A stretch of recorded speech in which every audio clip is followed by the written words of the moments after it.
Felt like we had time to explore all the different areas we talked about. We had time for discussion. We had time just to be together. And I definitely would recommend it. I mean, at first you're thinking, oh, do I want to take the time? But I highly encourage everyone to do it if you're thinking about it. It was well worth the time. And it's just a time that you can just spend one-on-one together. And I think sometimes in marriages we get lost in that.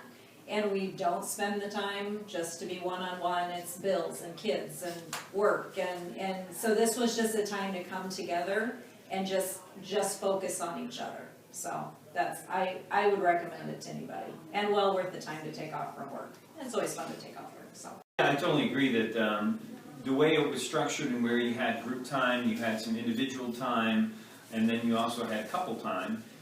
For instance, going out on a date together and just walks around the area that we could reflect upon what we're discussing at the time. It was all very beneficial.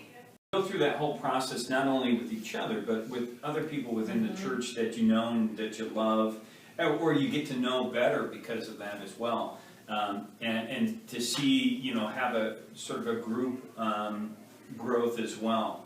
So I think that was something that I hadn't anticipated, but it was nice to go through the experience with other people as well.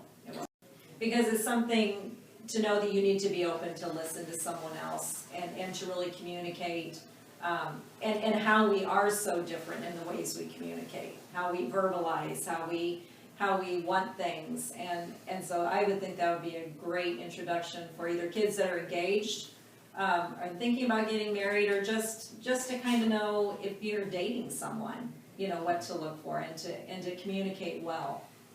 In the retreat, you really find out, you recognize where you are and all the good things and bad things about that.